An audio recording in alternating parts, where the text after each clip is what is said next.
यह एक ऐसी दुनिया है जहाँ पैसों की कोई वैल्यू नहीं, यहाँ टाइम ही सब कुछ है। यहाँ अगर आपको कोई चीज खरीदनी है तो आपको उस चीज के बदले अपनी जिंदगी का कुछ टाइम देना पड़ेगा, तब जाकर आप उस चीज को खरीद पाएंगे। लेकिन इस दुनिया में एक अच्छी जिंदगी गुजारने के लिए आपके पास टाइम का होना भी जरूरी है, क्योंकि यहाँ जब किसी इंसान की एज 25 साल तक पहुंच जाती है तो उस इंसान के हाथ पर 1 साल का टाइम स्टार्ट हो जाता है। जिस पल काउंटडाउन 0 हुआ उसी पल वह इंसान खत्म। अमीरों के पास इतना टाइम था कि वह 1000 साल की जिंदगी भी जी सकते थे। अमीरों ने खुद के लिए एक अलग दुनिया बना ली थी जहां वो लोग एक सुकून भरी जिंदगी गुजार रहे थे। लेकिन वहीं दूसरी तरफ गेटो सिटी में रहने वाले गरीब लोग दिन रात मेहनत करके खुद के लिए टाइम कमाते थे, नहीं तो उनकी जिंदगी खत्म हो जाएगी। इन्हीं गरीबों की बस्ती में विल नाम का एक लड़का रहता था जिसकी घड़ी में सिर्फ 23 घंटे ही बचे थे। विल अपनी मॉम के साथ रहता था। अब क्योंकि 25 साल के बाद उम्र रुक जाती है, इसीलिए उसकी माँ 50 साल की होकर भी बहुत जवान दिख रही थी। आज विल की माँ का 50वां जन्मदिन था। विल अपनी मॉम का बर्थडे सेलिब्रेट करने के लिए पिछली रात ओवर टाइम करके एक शैंपेन की बोतल लाया था। यह देखकर विल की मॉम बहुत खुश हो जाती है और वो विल से कहती है कि मैं अपने पोतों को देखना चाहती हूँ, तुम किसी लड़की को डेट क्यों नहीं करते? जिस पर विल जवाब देता है कि इन सब चीजों के लिए टाइम किसके पास है। विल की मॉम ने उससे कहा कि इलेक्ट्रिसिटी बिल और बैंक से लिया हुआ लोन कल की डेट तक मुझे क्लियर करना होगा, नहीं तो हमें फाइन पड़ सकता है। इसीलिए अब मैं जा रही हूँ और कल रात तक सभी बिल्स और बैंक के लोन्स जमा करवा कर वापस आऊंगी। उसने कहा कि मेरे पास सिर्फ 3 दिन का टाइम है। इलेक्ट्रिसिटी बिल और बैंक का लोन चुकाने में मेरे पास लगभग सारा टाइम खर्च हो जाएगा, इसीलिए कल शाम को तुम जरूर बस स्टॉप पर मेरा इंतजार करना, ताकि मेरा सारा टाइम खत्म होने से पहले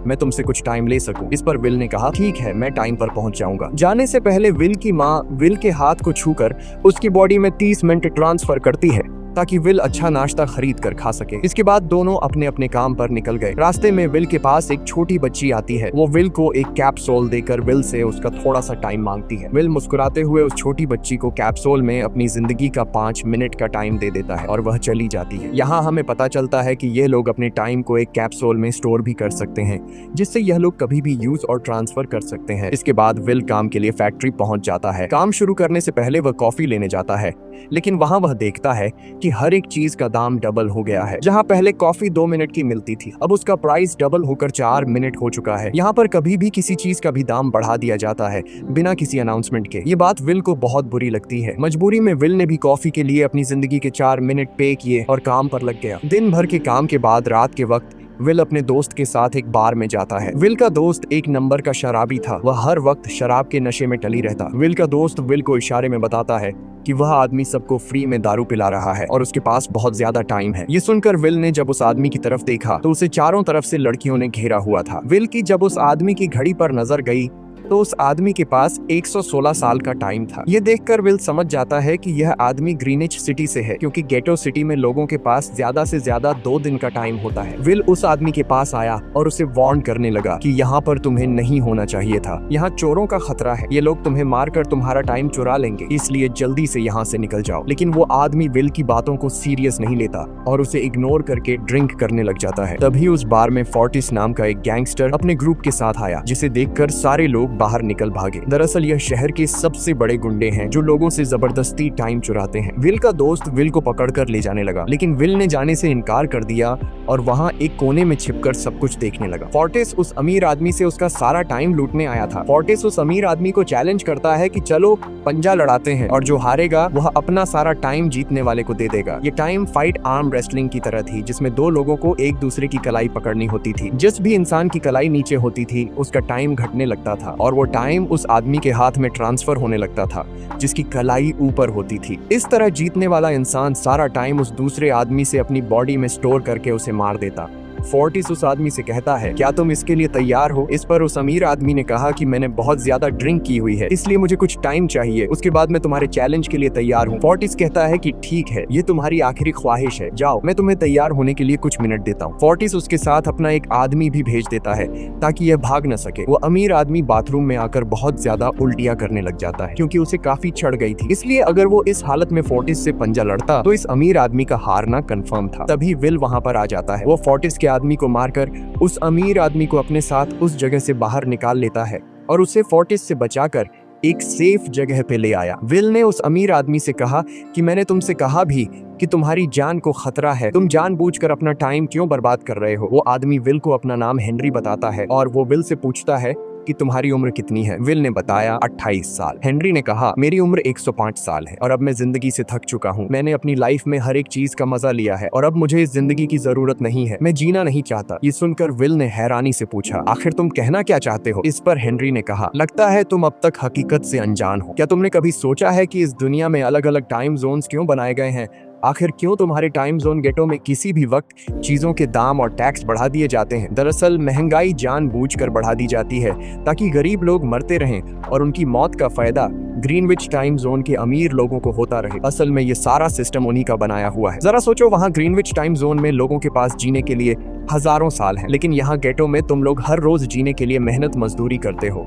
ऐसा इसलिए है क्योंकि उन्होंने तुम्हें यह करने के लिए मजबूर किया है। वो लोग तुम लोगों को ज्यादा टाइम देना ही नहीं चाहते ताकि तुम लोग मजबूरी में उनके लिए काम करते रहो। वो लोग महंगाई बढ़ाकर तुम्हें ज्यादा से ज्यादा टाइम खर्च करने पर मजबूर करते हैं ताकि तुम्हारे टाइम से वो हमेशा की जिंदगी जी सके। उन्होंने अपनी जिंदगी का हर एक दिन गरीबों की मौत से इकट्ठा किया है और मैं ऐसी जिंदगी बिल्कुल भी नहीं जीना चाहता जो किसी गरीब मजबूर इंसान की मौत से मिली हो। ये सब सुनकर विल समझ गया कि हेनरी बहुत ही नेक दिल इंसान है। हेनरी ने विल से आगे पूछा अगर तुम्हारे पास मेरे जितना टाइम होता तो तुम क्या करते? विल ने मुस्कुराकर कहा कि सबसे पहले मैं बार बार टाइम को देखना छोड़ देता, क्योंकि उस वक्त भी विल के पास सिर्फ 18 घंटे होते हैं। वो सोने से पहले, सोने के बाद, खाना खाते टाइम हर वक्त अपनी घड़ी देखता रहता है क्योंकि मुझे डर लगता है कि कहीं मेरा टाइम खत्म न हो जाए और मैं मर न जाऊं। विल कहता है कि मेरी मॉम घर संभालने के लिए बहुत ज्यादा मेहनत करती है। अगर मेरे पास तुम्हारी तरह इतना ज्यादा टाइम होता तो मैं अपनी मॉम के लिए ग्रीनविच सिटी में एक अच्छा घर खरीदता और हम दोनों वहाँ पर खुशी से जिंदगी गुजारते। इसके बाद विल ने हेनरी से कहा आज रात हमें यहीं रुकना होगा, सुबह तक खतरा टल जाएगा, तब तुम वापस अपने घर लौट जाना। इसके बाद ये दोनों सो जाते हैं। सुबह उठकर हेनरी देखता है कि विल अभी भी सो रहा है। वो विल के पास आता है और उसके पास जितना भी टाइम होता है वो सारा का सारा विल को ट्रांसफर कर देता है और अपने पास कुछ ही मिनट बचाकर एक ब्रिज के ऊपर जाकर बैठ जाता है। विल जब नींद से जागा तो उसने देखा कि हेनरी वहां से जा चुका है।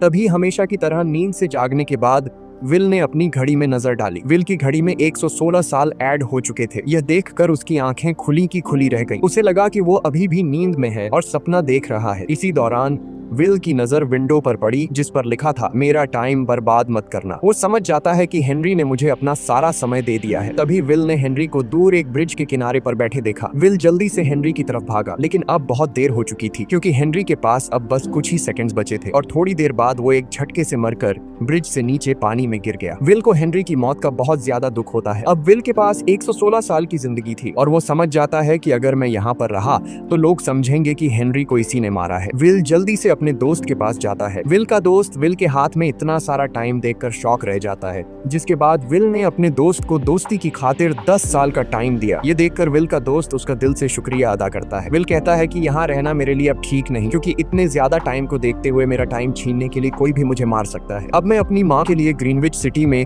एक अच्छा सा घर खरीद सकता हूँ और वहाँ पर एक सेफ लाइफ गुजारूंगा। जिसके बाद विल अपने दोस्त को गुड बाय कहकर वहाँ से निकल जाता है और सीधा उस बस स्टॉप पर जाकर मॉम का इंतजार करने लगता है, जहाँ 2 दिन पहले उसकी मॉम ने उससे कहा था कि मैं इलेक्ट्रिसिटी का बिल और बैंक का लोन चुकाकर इस बस स्टॉप पर पहुंचूंगी। दूसरी तरफ विल की मॉम सारे लोन और बिल्स भरने के बाद घर लौटने के लिए बस में चढ़ी, पर तभी उसे पता लगा कि एक ही दिन में बस की टिकट के दाम डबल हो गए थे। पहले जहां टिकट 1 घंटे में आती थी वहीं अब प्राइस 2 घंटे हो गया था। ये देखकर विल की मॉम बहुत ज्यादा परेशान हो जाती है क्योंकि विल की मॉम के पास सिर्फ 1.5 घंटा बचा था। विल की मॉम बस ड्राइवर से रिक्वेस्ट करती है कि अगले स्टॉप पर मेरा बेटा उसे बाकी का टाइम दे देगा, लेकिन बस ड्राइवर ने साफ इनकार कर दिया और कहा कि अगर टाइम नहीं है तो फिर पैदल चली जाओ। लेकिन विल की मॉम को पता था कि अगला बस स्टॉप बहुत दूर है, अगर वह पैदल भी जाती है तो उसे पहुंचने में 2 घंटे लगेंगे। उस वक्त बस में ढेर सारे पैसेंजर्स सवार थे। विल की मॉम ने उनसे भी रिक्वेस्ट की पर किसी ने भी उनकी मदद नहीं की। इतने में ही बस वहाँ से निकल गई। विल की मॉम रेचल के पास ज्यादा टाइम नहीं बचा था, इसलिए वह दौड़ती हुई पैदल घर की तरफ भागने लगी। दूसरी तरफ विल अपनी मॉम के लिए फूलों का गुलदस्ता लिए बस स्टॉप पर उनका इंतजार कर रहा था, क्योंकि आज उसे अपनी मॉम का बर्थडे सेलिब्रेट करना था। बस जब उस स्टॉप पर पहुंची तो कई सारे पैसेंजर्स उतर आए, पर उनमें से विल की मॉम नहीं थी। विल यह देखकर परेशान हो जाता है और उसे समझ आ गया कि जरूर उसकी मॉम मुसीबत में है। वह उसी वक्त अपनी मॉम की तलाश में भागा। उधर रेचल के पास अब कुछ ही मिनट बचे थे। वह रास्ते में आने वाली गाड़ियों और लोगों के घरों का दरवाजा पीट पीट कर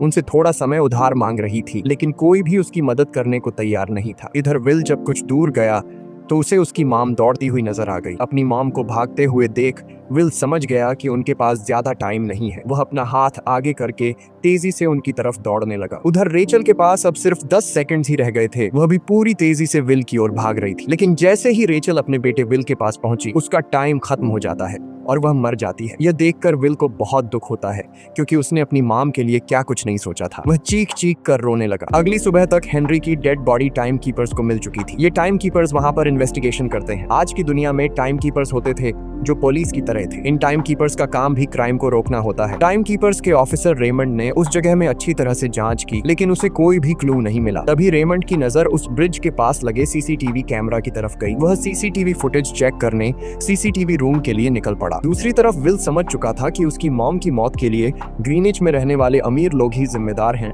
जिन्होंने गेटो शहर के लोगों को एक एक सेकंड का मोहताज बना दिया है। अब विल उनसे बदला लेने ग्रीनिच की तरफ निकल पड़ा और यहाँ से होती है असल कहानी शुरू। ग्रीनविच सिटी में एंटर होने के लिए विल को 1 साल का टाइम खर्च करना पड़ा और ग्रीनिच सिटी जा पहुंचा। वहाँ जब विल ने अमीर लोगों का लाइफस्टाइल देखा तो उसकी आंखें खुली की खुली रह गईं। वहाँ लोगों के पास इतना टाइम था कि वो लोग मरने का नाम तक भूल गए थे। यहाँ पर अमीर लोग के बॉडीगार्ड के पास भी 100 साल से भी ज्यादा का टाइम था। ये देखकर विल गुस्से से लाल हो जाता है, क्योंकि विल जिस शहर से आया था वहाँ पर लोगों के पास सिर्फ 24 घंटे की जिंदगी थी। विल वहाँ एक महंगे होटल में रुकता है। खाना खाते दौरान एक बहुत ही खूबसूरत लड़की विल को देखती है, जैसे उसे विल पसंद आ गया हो। दूसरी तरफ टाइम कीपर रेमंड हेनरी की मौत के वक्त का सीसीटीवी फुटेज चेक कर रहा था। तभी उसे फुटेज में विल दिखाई देता है। हालांकि कैमरा ने हेनरी को ब्रिज से गिरते हुए रिकॉर्ड नहीं किया था, लेकिन उस फुटेज में विल ब्रिज के पास खड़ा नजर आ रहा था, जिससे रेमंड को विल पर शक होने लगा। इसलिए रेमंड ने अपनी टीम को विल के बारे में जानकारी इकट्ठा करने को कहा। रिसर्च के दौरान टाइम कीपर्स को यह बात पता चल जाती है कि विल नाम का एक आदमी बहुत सारा टाइम खर्च करके ग्रीनविच सिटी में एंटर हो गया है, जिससे रेमंड को यह बात कंफर्म हो जाती है कि विल ने ही हेनरी को मारा है। रेमंड उसी वक्त अपनी टीम के साथ ग्रीनविच शहर की ओर रवाना हो गया। दूसरी ओर ग्रीनविच शहर में विल एक कैसीनो में आया, जहाँ कुछ अमीर लोग पोकर खेल रहे थे। विल भी उनके साथ बैठ जाता है। एक नए आदमी को देखकर ये लोग उस पर हंसने लगते हैं,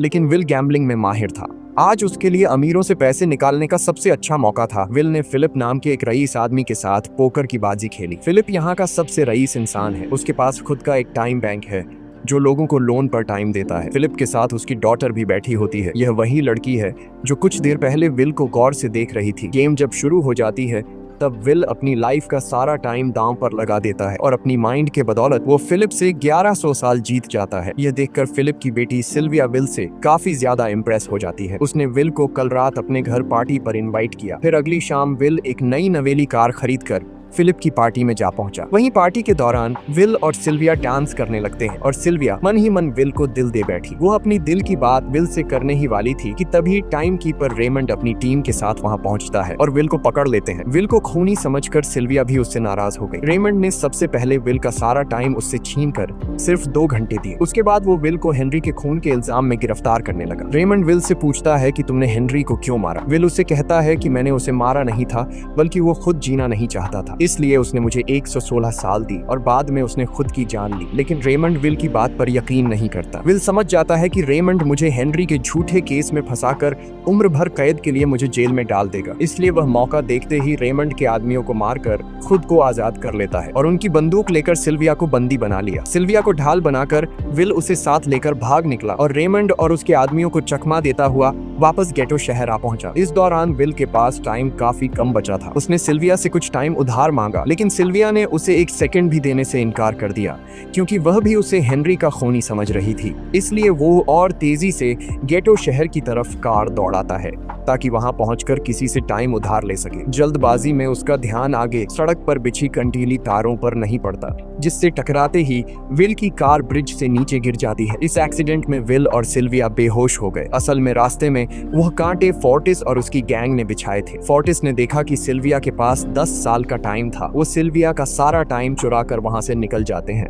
इतने में ही विल और सिल्विया को होश आया। सिल्विया ने जब अपने हाथ की तरफ देखा तो वो परेशान हुई, क्योंकि उसके पास सिर्फ 30 मिनट ही बचे थे और विल के पास भी कुछ मिनट ही बचे थे। पर फिर भी उसने सिल्विया को अपने कुछ मिनट दिए, जिससे इन दोनों का टाइम बराबर हो गया। इसके बाद विल सिल्विया को लेकर जल्दी से अपने दोस्त के घर जाता है, जिसे उसने 10 साल दिए थे। जब उसके दोस्त की वाइफ ने दरवाजा खोला और उसने विल को देखा तो उसने विल से नाराजगी जताते हुए कहा, तुम्हारे दिए हुए 10 साल ने मेरे हस्बैंड की जान ले ली। उसने सारा टाइम शराब में उड़ा दिया जिससे उसकी मौत हुई। ये सुनकर विल मायूस हो गया, लेकिन अब इन दोनों के पास भी ज्यादा टाइम नहीं था। अगर यह दोनों जल्दी से कुछ नहीं करते तो इनकी भी मौत पक्की थी। तभी विल ने सिल्विया के कानों में ईयरिंग देखी जो हीरे की थी। उसे बेचकर विल और सिल्विया को 2 दिन का टाइम मिल गया। इसके बाद विल सिल्विया को लेकर फोन बूथ पर आया। उसने सिल्विया के पिता फिलिप को कॉल किया और बताया कि उसकी बेटी अब तक सही सलामत है। उस वक्त रेमंड भी फिलिप के पास ही मौजूद था और विल को भी पता था कि रेमंड भी वहाँ मौजूद है। विल ने सिल्विया को छोड़ने के बदले 10,000 साल का टाइम मांगा और वो 10,000 साल टाइम बैंक के जरिए गरीब लोगों में बांटने को कहा और कल सुबह तक का टाइम दिया। हालांकि फिलिप के लिए यह रकम कुछ भी नहीं थी, पर फिलिप किसी भी कीमत पर गरीबों को टाइम नहीं देना चाहता था। इधर विल सिल्विया को अपने घर ले आया जहां पर दोनों सुबह होने का इंतजार कर रहे थे। इसी दौरान सिल्विया ने विल से पूछा कि उसकी फैमिली कहाँ है। इस पर विल ने बताया कि पिछली रात ही टाइम न होने की वजह से मेरी माँ की डेथ हुई। ये सुनकर सिल्विया को बहुत बुरा लगता है और उसे एहसास होता है कि यहाँ गरीब लोग हर पल मौत के डर में जीते हैं। उन्हें एक दिन का टाइम कमाने में कितनी मेहनत करनी पड़ती है। अगली सुबह बैंक खुलते ही विल और सिल्विया खिड़की से बैंक पर नजर रखने लगे, लेकिन बैंक ने गरीबों में टाइम नहीं बांटा। सिल्विया ये देखकर बहुत मायूस हो गई कि टाइम के आगे उसके पिता के लिए अपनी बेटी की भी कोई कीमत नहीं थी। अब सिल्विया को समझ आ गया कि उसके पिता सिर्फ बिजनेसमैन नहीं है, बल्कि वो इस सिस्टम के हेड हैं। वो गरीब लोगों की मौत से अपनी जिंदगी के साल जमा करते हैं। सिल्विया को यूं मायूस देखकर विल ने उसे वापस घर भेजने का फैसला किया। वो उसे फोन बूथ पे ले आया और अपने पिता को कॉल करके अपने लिए मदद बुलाने को कहा। इस दौरान विल सिल्विया को वेपन भी दे देता है ताकि वो खुद की हिफाजत कर सके। इधर सिल्विया फोन पर अपने पिता से बात कर रही थी कि तभी टाइम कीपर रेमंड चुपके से वहां आ पहुंचा और विल पर गन तान दी। रेमंड विल पर गोली चलाने ही वाला था कि तभी सिल्विया ने रेमंड को देख लिया और घबराहट में रेमंड पर गोली चला दी। ये देख विल घबरा कर रेमंड के पास आया। हालांकि वो गोली रेमंड के हाथ को छूकर निकल गई थी। रेमंड के हाथ से बहुत खून निकल रहा था। विल ने रेमंड की घड़ी देखी। रेमंड के पास सिर्फ 2 घंटे बचे थे। दरअसल टाइम कीपर्स को भी सैलरी के तौर पर हर रोज 1 दिन का ही टाइम मिलता था। विल समझ गया कि जब तक रेमंड के पास उसके टीम वाले पहुंचेंगे तब तक रेमंड का ज्यादा खून बहने की वजह से उसकी मौत हो गई होगी। इसलिए विल रेमंड को 2 घंटे का टाइम देते हुए रेमंड की कार को लेकर वहां से निकल गया। रेमंड को गोली मारकर अब सिल्विया भी क्राइम लिस्ट में आ चुकी थी। हालांकि विल ने सिल्विया से कहा कि वो अभी इन सब से निकल सकती है, लेकिन ग्रीनिच में सिल्विया की जिंदगी पिंजरे में कैद पंछी की तरह थी। उसके पिता फिलिप ने उस पर बहुत सारी पाबंदियां लगा दी थीं, पर यहाँ आकर उसे आजादी का एहसास हो रहा था, क्योंकि यहाँ वो अपनी मर्जी की मालिक थी और सिल्विया समझ जाती है कि यहाँ पर लोगों के साथ गलत हो रहा है। अब वह भी गरीबों को उनका हक दिलाने में विल के साथ थी। विल और सिल्विया ने मिलकर अमीरों को लूटना शुरू कर दिया। सिल्विया, जो कि ग्रीनिच सिटी के चप्पे चप्पे से वाकिफ थी, इसलिए इन दोनों ने प्लान बनाया कि वो ग्रीनिच सिटी में बैंक से टाइम कैप्सूल चुराएंगे और उनको गरीबों में बांट देंगे। सिल्विया ने सबसे पहले अपने पिता फिलिप के कई सारे बैंक्स में डाका डाला, क्योंकि फिलिप ने गरीबों की मौत से वह सारा टाइम इकट्ठा किया था। इन दोनों ने तिजोरी से सभी टाइम कैप्सूल एक बैग में पैक करके वहां से निकल गए और उन्हें गरीबों में बांटने लगे। इतनी बड़ी चोरी करने के बाद अब सरकार भी इन दोनों से तंग आ चुका था। इसीलिए सरकार ने इन दोनों के सर पर 10 साल का टाइम इनाम रख दिया। ये खबर सुनते ही गैंगस्टर फोर्टिस अब इन दोनों को कुत्ते की तरह ढूंढने लगा। लेकिन विल और सिल्विया हर रोज अपना ठिकाना बदलते रहते थे, जिससे वो किसी के हाथ नहीं आते थे। ये दोनों एक होटल में छुपे हुए थे। इनके पास टाइम की कमी तो थी नहीं, इसलिए उन्होंने पूरे होटल को ही बुक कर लिया था। फोर्टिस इन दोनों की तलाश में उस होटल के बाहर आ पहुंचा। वहां उसने कुछ लोगों को पकड़कर उनसे विल और सिल्विया के बारे में पूछने लगा, लेकिन उन लोगों पर विल और सिल्विया के बहुत एहसानात थे, इसलिए ये लोग मरने के लिए तो तैयार थे, पर विल और सिल्विया का ठिकाना बताने के लिए तैयार नहीं थे। लेकिन जब फोर्टिस ने उन लोगों पर बहुत ज्यादा जोर जबरदस्ती की